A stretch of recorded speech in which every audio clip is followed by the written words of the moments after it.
స్థానిక సంస్థల ఎన్నికలను అడ్డుకోవాలని బీఆర్ఎస్ బీజేపీలు కుట్రలు చేస్తున్నాయి.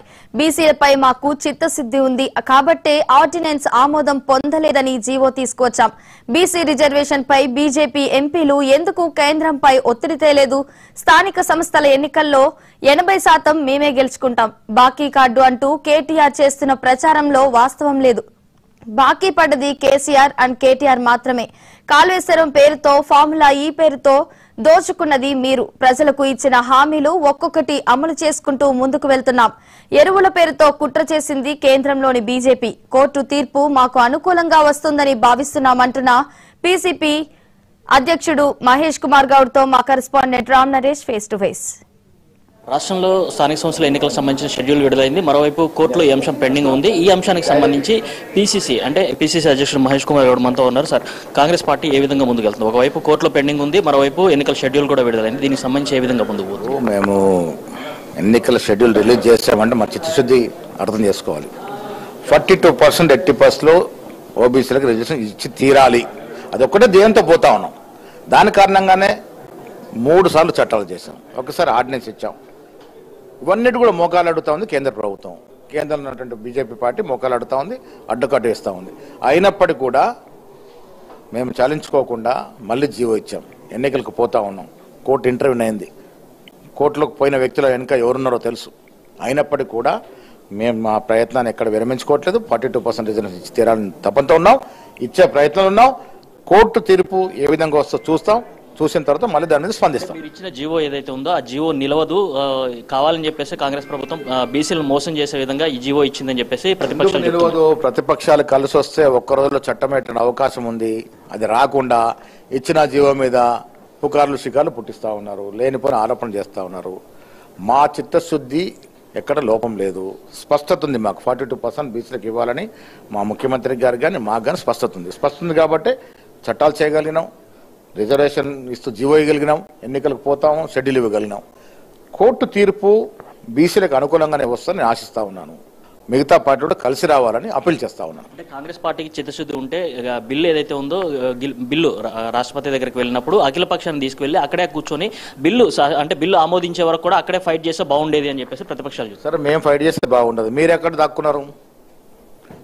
కేంద్రంలో బీజేపీ ప్రభుత్వం ఉంది, దాంట్లో సభ్యులు ఎంపీలు ఎక్కడ దాక్కున్నారు? మీరెందుకు దీని మీద మాట్లాడలేదు? అంటే మేము 2 సార్లు ఢిల్లీ ధర్నా చేశాం, మీరు మొక్కం చాటేశారు. బీఆర్ఎస్ పార్టీ కూడా మొక్కం చాటేసింది. బీసీ నాయకులంతా ధర్నా చేస్తే మేము ముఖ్యమంత్రి అంటే హాజరయ్యాము. మేమే ఒకసారి మా నాయకులందరినీ, ఎమ్మెల్యేలు, ఎంపీలు, మంత్రులు, చైర్మన్ అందరినీ తీసుకెళ్ళాము. అప్పుడు ఓటు రాలేదు. మా చిత్తశుద్ధులు శంకిస్తే ఎట్లా? చట్టాలు ఇచ్చాం, ఢిల్లీ పోయాం, ఢిల్లీ తలుపు పెట్టాం, కేంద్రం అడిగాం, గవర్నర్ని కలిసాం, కేంద్ర మంత్రులను కలిసాం. ఎన్ని ప్రయత్నాలు చేయాలో అన్ని చేస్తాం. ఇంకా కూడా ప్రయత్నం ఏ లోపం లేకుండా ప్రయత్నం చేస్తాం. కాంగ్రెస్ పార్టీకి సంబంధించి స్థానిక సంస్థల ఎన్నికల్లో ఓట్లు అడగడానికి వస్తే తరిమి కొట్టండి అని చెప్పేసి కేటీఆర్ గారు చెప్తున్నారు. ఆల్రెడీ 2 ఏళ్ల కింద తరిమి కొట్టారు. అసెంబ్లీ ఎన్నికల్లో తరిమి కొట్టారు. పార్లమెంట్ ఎన్నికల్లో గుండు సున్నా ఇచ్చారు. ఎమ్మెల్సీ ఎన్నికల్లో నిలబెడదామంటే అభ్యర్థి దొరకలేదు. స్థానిక సంస్థల ఎన్నికల్లో డబుల్ గుండు సున్నా వస్తుంది. ఎందుకోసం ఓటేస్తారు బీఆర్ఎస్ పార్టీకి? తెలంగాణ ప్రజలు ఏమన్నా ఆలోచించారా? కాళేశ్వరంలో దోపిడీ చేసినందుకు ఓటేస్తారా? ఫార్ములా ఈ కేసులో నువ్వు డబ్బులు తిన్నందుకు ఓటేస్తారా? ఉద్యోగాలు ఇస్తానని చెప్పి మోసం చేసినందుకు ఓటేస్తారా? డబుల్ బెడ్రూమ్ ఇస్తామని చెప్పి మోసం చేసినందుకు ఓటేస్తారా? సన్న బియ్యం కార్యక్రమం ఊసెత్తనందుకు ఓటేస్తారా? దొడ్డు బియ్యం అన్ని మీరు మీ కుటుంబ సభ్యులు స్మగ్లింగ్ చేసుకుని వేరే రాష్ట్రాలకు అమ్మినందుకు ఓటేస్తారా? దేనికోసం ఓటేస్తారు బీఆర్ఎస్ పార్టీకి? బాకీ కార్డు అంటూ కూడా ఇప్పుడు ఎక్కువగా ప్రచారం చేస్తున్నారు. ఇది కాంగ్రెస్ పార్టీ బాకీ ఉంది కాబట్టి ఎవరు ఓటేయద్దని కూడా కేటీఆర్ చెప్తున్నారు. బాకీ పేరు తీసుకుంటే మొదటి ముద్దే కేసీఆర్. ఈ రాష్ట్రాన్ని బాకీ పాలు చేసింది ఎవడు? 8 లక్షల కోట్ల బాకీ చేసింది ఎవరు? వారికి బాకీ కార్డు పెట్టే అర్హత ఎక్కడది?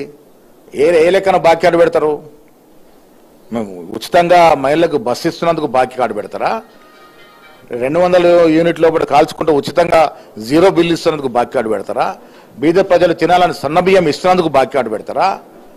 ఇందిరమ్మ ఇల్లు మీరు డబుల్ బెడ్రూమ్ పేరిట ప్రజలంతా మోసం చేస్తే మేము దాన్ని అధిగమించి ఇందిరమ్మ ఇళ్ళ పేరిట బీదలకు ఇండ్లు ఇస్తున్నందుకు బాకీ కార్డు పెడతారా? దేనికోసం బాకీ కార్డు పెడతారు? అసలు బాకీ కార్డుకి అర్థం లేదు. ప్రజలు దీన్ని విశ్వసించరు. మీరు ఎన్ని డ్రామాలు ఆడినా ప్రజలు మా వైపే ఉంటారు. ఎరువులకు సంబంధించేసి కాంగ్రెస్ ప్రభుత్వం రైతులను మోసం చేసింది కాబట్టి ఎవరు ఓట్లేరని చెప్పేసి ఎరువుల మోసం ఎవరిదో రైతాంగానికి తెలియదా? ఎరువుల సప్లై ఎవరి చేతిలో ఉంటుంది? కేంద్ర ప్రభుత్వం ఆధీనంలో ఉంటుందని తెలియదా? బీఆర్ఎస్ పార్టీ బీజేపీ పార్టీ ఒకటే కేంద్రం మీద ఒత్తిడి తెచ్చి సకాలంలో యూరియా రాకుండా చేసిన పాపం కూడా బీజేపీ బీఆర్ఎస్ పార్టీదే. కేంద్రం చేసిన తప్పుకి ప్రజలు మమ్మల్ని ఎందుకు శిక్షిస్తారు? ఇది కేంద్రం తప్పు, కేంద్రం పాపం అనే రైతాంగానికి అందరూ తెలుసు. ఇది మొత్తంగా చూసుకుంటే స్థానిక సంస్థల ఎన్నికల్లో ఏదైతే ఉందో ఆ ఎన్నికల్లో కాంగ్రెస్ పార్టీ ఇచ్చిన హామీలను అమలు చేస్తుంది కాబట్టి ఆ హామీలు తమను గెలిపిస్తాయని చెప్పేసి దీనికి సంబంధించి ప్రచారం చేసుకోవాల్సిన అవసరం లేదంటూ కూడా మహేష్ కుమార్ గౌడ్ చెప్తున్న పరిస్థితి ఉంది. కెమెరామెన్ బ్రహ్మారావుతో రామ్ నరేష్, మహా న్యూస్, గాంధీ భవన్ నుంచి.